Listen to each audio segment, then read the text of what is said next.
We are the Massachusetts College Advising Corps, so there are a few other advisors here as well. We work in different high schools around Massachusetts, mostly working with low-income and first-generation students, helping them apply to colleges. And I just want to welcome you all. Thanks to Jesselyn for setting up the space and to Framingham State for hosting us. So this is Felipe Zambrolini and Christina Aguilera. Really?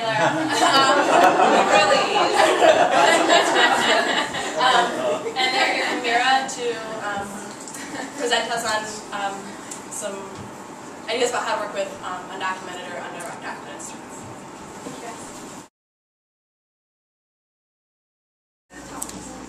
First and foremost, thank you for putting this together with everybody here. So every so often we have either high school counselors or high schoolers themselves or even high school teachers give us a call and say, hey, I got the student here, I don't know what to do with him because he's got a different status. It doesn't necessarily have to be somebody who is undocumented. It could be somebody who has a TPS, who has a refugee status, who doesn't even know what their status is. Recently, one of those cases is a young student we had to deal with in Dorchester, bless you, who was adopted by his citizen grandmother, and he has no idea what his status is. No one in the family knows. So we're trying to figure out, what can we do with this kid to make sure that we can push forward for any possible status that he might have. So you might be seeing not just undocumented youth, but I'm going to be addressing a lot more than just the undocumented.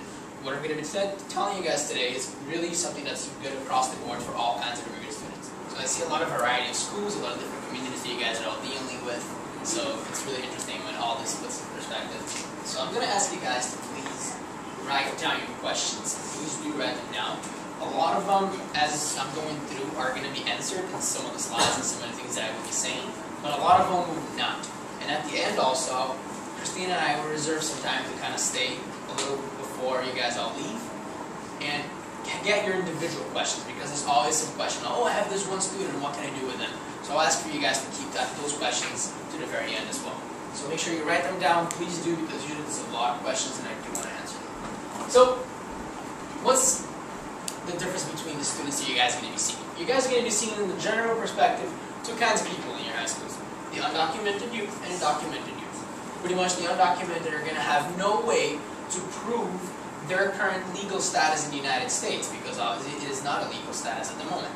Those who are documented, they can provide some sort of form, some sort of paperwork provided by the U.S. federal government or state government that they are in the United States legally residing, and they have some sort of paperwork that is allowing them to be here.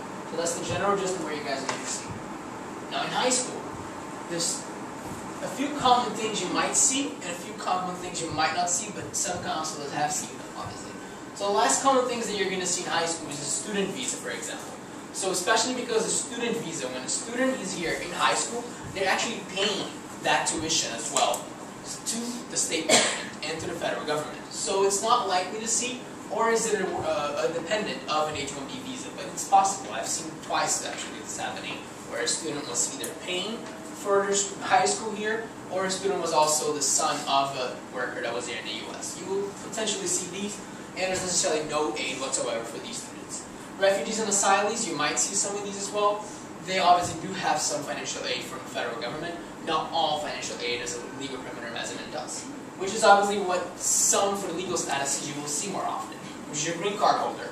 Somebody that obviously has gone through a process, either their parents applied for them, or somehow they were able to get legalized, and they're soon to become citizens once they turn 18, if their parents become citizens, or if they themselves will apply for citizenship. They do have all kinds of financial aid available, obviously. Temporary immigrant status, which is the TPS, which right now we have a lot of Haitians who do have it, but it's just not Haitians. There's a lot of other youth out there, Guatemalans that we're fighting for right now, Hondurans that have it. It is a status that exists.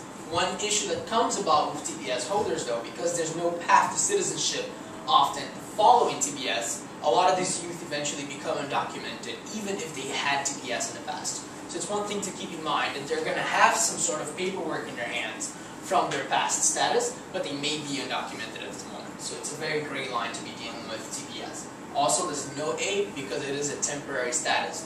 These people are expected to go back home after that status expires.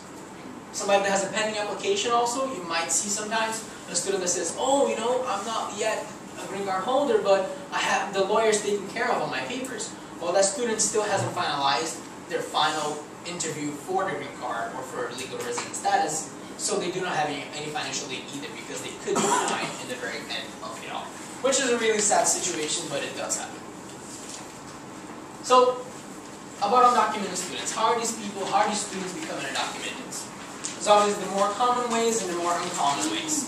In the more common ways, you have the one that's the majority of the time, and they actually fluctuate year by year, which is you being undocumented in the U.S. by overstaying a visa, which is often a B visa, which is a visitor's visa. So you come from whatever country you came from, supposedly your mom tells you, you know what, honey, you're 5 years old, we're going to go to Disney, yay!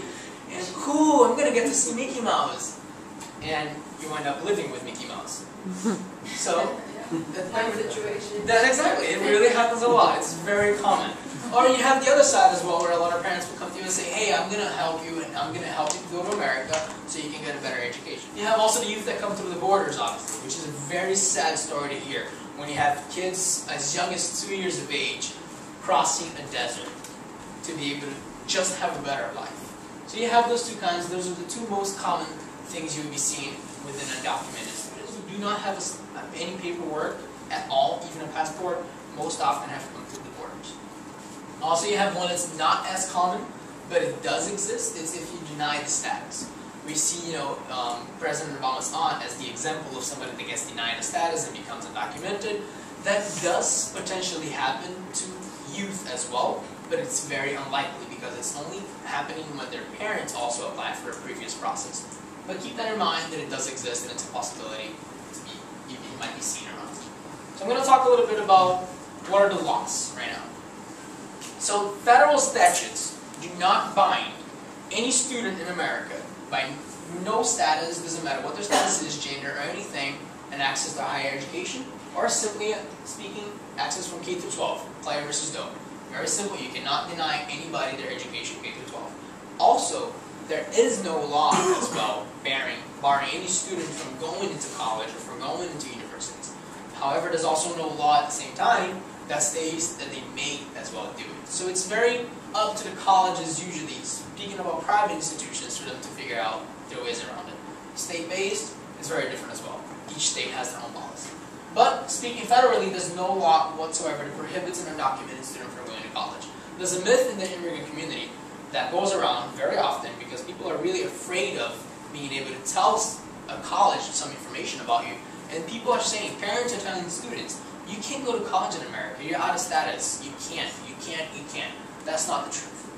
You can, there are means, they're sometimes a little more difficult, but they do exist.